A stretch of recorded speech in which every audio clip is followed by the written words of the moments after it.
జగన్మోహన్ రెడ్డి గారు ఈ రోజు ముఖ్యంగా ఒక మీటింగ్ పెట్టి కార్యకర్తలకు కూడా చెప్తున్నారు. జగన్ అన్న 2.0 మిమ్మల్ని ఎవరు ఇబ్బంది పెట్టినా కానీ వాళ్ళ పేర్లు రాసుకోండి, వాళ్ళ అంతు నేను వచ్చిన తర్వాత తేలుతాను. జగన్ అన్న 2.0 అంటే ఏంటో చూపెడతాను అంటున్నారు. అసలు ఆయన మాట్లాడే తీరు ఇదంతా కూడా ఎలా అనిపిస్తుంది? ఖచ్చితంగా మళ్ళీ అధికారంలోకి వస్తే ఒకవేళ ఏం జరుగుద్ది అంటారు? మొన్న కూడా జగన్ అన్న ఒక స్టేట్మెంట్ రిలీజ్ చేశాడు పోలీసుల మీద. అప్పుడు ఘాటుగా స్పందించారు పోలీసులు కూడా, డిపార్ట్మెంట్ వాళ్ళు కూడా. మీరు అలా మాట్లాడడం కరెక్ట్ కాదు, మీరు ఒక ప్రతిపక్ష నేత కింద ఉన్నారో ఆ మాట తీరు మంచిది కాదని వార్నింగ్ ఇచ్చారు. మళ్ళీ ఇప్పుడు కూడా మీటింగ్ పెట్టి జగన్ అన్న 2.0 అనే దానికి ఏంటంటే వీళ్ళంతా కక్షపూరిత రాజకీయాలు చేయడానికి సిద్ధంగా ఉన్నారు. అంటే ప్రజాపాలన చేయడానికి వీళ్ళు సిద్ధంగా లేరు. కక్షపూరితమైన రాజకీయం చేసి ప్రజల్ని ఇబ్బంది పెడతాం అంటే ఇప్పుడు ఎవరు ఏమన్నా గుర్తు పెట్టుకోండి అంటే ఏంటి, ఇప్పుడు సామాన్యుడు కూడా ప్రశ్నిస్తాడు మీ ప్రభుత్వాన్ని, వాడిని కూడా గుర్తు పెట్టుకుని రేపు పొద్దున్న రివెంజ్ తీర్చుకుందాం అనే కదా. దాన్ని ఏమంటారు, ప్రజాపాలన ఎందుకు అవుద్ది? అది ప్రతిపక్షంలో ఉండి నువ్వు కుట్ర రాజకీయం చేస్తున్నావు, అంటే ఒక ఉగ్రవాదిలాగా ఆలోచిస్తున్నావు, అంటే ఒక పొలిటికల్ లీడర్ లాగా నువ్వు ఆలోచించట్లా. ఒక అటాక్ ఇప్పుడు ఉగ్రవాదులు మన చూడండి, వాళ్ళకి పెద్ద చదువు ఉండదు, ఎడ్యుకేషన్ ఉండదు, ప్రాపర్ ఎడ్యుకేషన్ లేక వాళ్ళు అలా బిహేవ్ చేస్తున్నారు. అలాగే నీ పరిపాలనలో కూడా ఇలాంటి ఉగ్రవాద చర్యల్ని తీసుకొద్దామని మళ్ళీ నువ్వు ఆలోచించే విధానం కరెక్ట్ కాదు. 2.0 అంటే ప్రజలకు మంచి చేసేలాగా ఏదైనా తీర్మానాలు మన ప్రభుత్వం వస్తే రేపొద్దున్న ఇవి మంచి పనులు చేస్తాం, ఇంతకన్నా బెటర్గా ఆంధ్రప్రదేశ్ని తీర్చిదిద్దుతాం. ఇది నువ్వు ప్రతిపక్ష నేతగా ఉండి మాట్లాడవలసిన మాటలు. అంతేగాని ఏదో నోటుకు వచ్చినట్టు మాట్లాడేసి ఇవాళ వాళ్ళందరిని గుర్తుపెట్టుకో, ఎవరన్నా విమర్శించే వాళ్ళని గుర్తుపెట్టుకో, వచ్చిన తర్వాత వాళ్ళని తాట తీసేద్దాం, ఏరి పారేద్దాం, వాళ్ళని అంటే భూమి మీద లేకుండా చేసేద్దాం. ఈ మాటలన్నీ ఎవరికి వస్తాయంటే ఉగ్రవాద చర్యలు, ఉగ్రవాది మైండ్ సెట్ ఉన్న వాళ్ళకే వస్తాయి. అవునా కదా?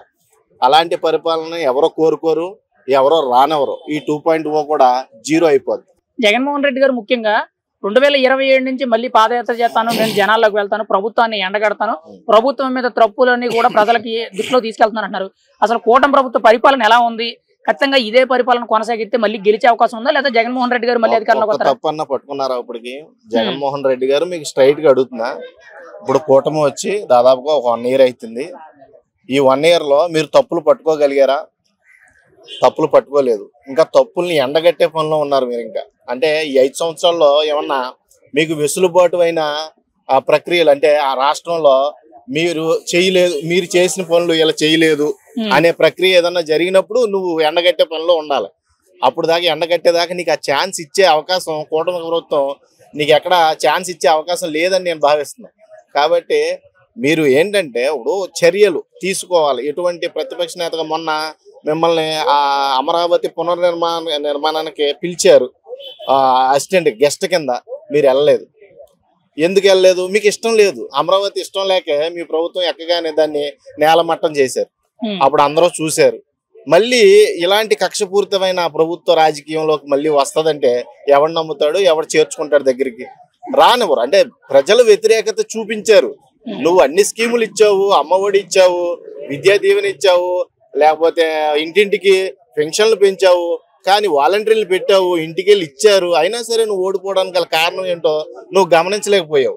అర్థమైందా? నువ్వు ఓడిపోవడానికి ఒకటే మైనస్ ఏంటంటే ఒక రాజధాని లేదు, రాష్ట్రానికి అభివృద్ధి లేదు, రోడ్డు రవాణా సరిగ్గా లేదు. ఇవన్నీ మైనస్లు పెట్టుకొని ప్రజలకు డబ్బు ఇచ్చేసాను, నేను గెలిచేస్తాను అనే అపోహలో ఉన్నావో జనాలు అడ్డం తిరిగారు, నీకు మెజారిటీ కూడా రాకుండా చేశారు.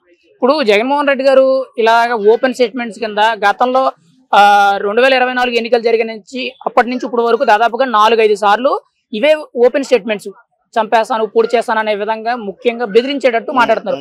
వాళ్ళు రెడ్ బుక్ రాజ్యాంగం చేశారు, నేను గుడ్ బుక్ రాజ్యాంగం కింద నేను తాట తీస్తాను. ఈవెన్ గుడ్ బుక్ ఎందుకు అవుద్ది?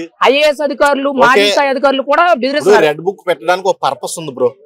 ఇప్పుడు మన చంద్రబాబు నాయుడు గారు, నారా లోకేష్ గారు రెడ్ బుక్ పెట్టాడంటే ఒక పర్పస్ ఉంది. ఎందుకు పెట్టాడు? నీచమైన రాజకీయ మాటలు, నీచమైన భాష, ఆ భాషలో మాట్లాడిన వాళ్ళు అందరినీ వాళ్ళ ప్రభుత్వంలో ఏమీ చేయలేము, అధికార ప్రభుత్వంలో ఏమీ చేయలేము. అధికార ప్రభుత్వం పోయినప్పుడు వాళ్ళ పరిస్థితి ఎలా ఉంటుందో ఒక బుక్ లో రాసి పెట్టాడు. అర్థమైందా? ప్రతి వ్యక్తి గురించి. అలాగే వరుస క్రమంలో వాళ్ళ అరెస్టులు చూస్తున్నాం, మనం అన్ని చూస్తున్నాం. ఇక్కడ గుడ్ బుక్ ఎందుకు అవుద్ది? నువ్వు మాట్లాడేమో బ్యాడ్ బుక్ మాటలో నువ్వు గుడ్ బుక్ ని ఎలా సృష్టించగలవు? How it is possible? అది కరెక్ట్ కాదు. నువ్వు అసలు గుడ్ బుక్ ని సృష్టించలేవు. నువ్వు ఇలాగా పోలీసులు గొడ్లోడు తీసి తన్నుతా, లేకపోతే మీరు అందరిని గుర్తు పెట్టుకోండి, వాళ్ళని ఏరి పారేద్దాం, మన ప్రభుత్వం రాగానే వాళ్ళని ఇక అసలు భూమి మీద లేకుండా చేసేద్దాం అనుకునే ఎందుకు అవుతాయి? గుడ్ బుక్ ఎందుకు అవుతుంది? నువ్వు ప్రజల పట్ల నువ్వు నిబద్ధతతో నిగ్రహంతో నువ్వు మంచి పనులు చేయడానికి ముందుకు వస్తావు అని అనిపిస్తేనే ప్రజలు మళ్ళీ నీకు మద్దతు ఇస్తారు. నువ్వు అలాంటి మాటలు మాట్లాడతా నాకు మద్దతు ఇస్తారు నా ప్రజలంటే ఎలా ఇస్తారు? అది రాజకీయానికి విరుద్ధం. నువ్వు పొలిటికల్ లీడర్ గా ప్రతిపక్షంలో ఉండి ప్రశ్నిస్తున్నావా, వార్నింగ్ ఇస్తున్నావా? నువ్వు వార్నింగ్ ఇస్తున్నావు అంటే ఈ కూటమి ప్రభుత్వం నేను సర్వనాశనం చేస్తానని వార్నింగ్ ఇస్తున్నావు. అది కరెక్ట్ కాదు. ఫైనల్ గా ఒక మాట, జగన్మోహన్ రెడ్డి గారు ఇలా 2.0 చేస్తాను, ఖచ్చితంగా అధికారంలోకి వచ్చిన తర్వాత తాట తీస్తానని ఇటువంటి వ్యాఖ్యలు అనేవి చేయడం కొంతవరకు తప్పేనని మాట్లాడుతున్నారు. కానీ ఒకవేళ ఆయన వస్తే ఏం జరుగుద్ది? గతంలో 5 ఏళ్లు కూడా ప్రజలు ఎంత ఇబ్బంది పడ్డారు, ఇప్పుడు మళ్ళీ అంతకంటే దారుణమైన పరిస్థితులు వస్తాయా? ఫైనల్ గా ఏం జరుగుద్ది అంటారు జగన్ అన్న 2.0 వల్ల? జగనన్న 2.0 అనేది రాదు. ఫస్ట్ ఒకవేళ వచ్చే అవకాశం ఉంటే ప్రజలు మార్పు చెందాలి. అంటే కూటమి ప్రభుత్వం మీద వ్యతిరేకత రావాలి. వ్యతిరేకత వీళ్ళు మనకి ఇచ్చిన హామీలు ఏమీ నెరవేర్చలేదు కాబట్టి మళ్ళీ జగన్నే తీసుకురావాలి అని జనాలు నిర్ణయిస్తారు. ఇది ప్రజాపాలన అయిపోయింది ఎప్పుడో. చాలా మంది తెలుసుకోవట్లేదు. అరిచేతులకు ప్రపంచం అన్ని తెలుసుకుంటున్నారు. ఎవరు మంచి ఎవరు చెడు అనేది కూడా గమనిస్తున్నారు. కాబట్టి వీళ్ళ మీద వ్యతిరేకత వస్తేనే అక్కడ నీ 2.0 వర్కౌట్ అవుద్ది. నువ్వు 2.0 రాగానే హైదరాబాద్ సగం మంది వలస వచ్చేస్తారు. ఎందుకంటే నీ 2.0 మేము భరించలేము, నీ రౌడీ రాజకీయం మేము భరించలేము. కాబట్టి మేము కూడా విమర్శిస్తున్నాం. ఈ రోజున రేపొద్దు నన్నే టార్గెట్, నేను సామాన్యుడిని, నేను నీ తప్పుల్ని ఎంచి చూపిస్తున్నాను, నన్ను కూడా టార్గెట్ చేసావంటే నువ్వు నేనెందుకుంటాను? ఆంధ్రప్రదేశ్ లో వచ్చేసి హైదరాబాద్ లో అద్దె కొంపలో ఉంటాను, కాలితీదో నాకు నచ్చిన పని చేసుకుంటాను.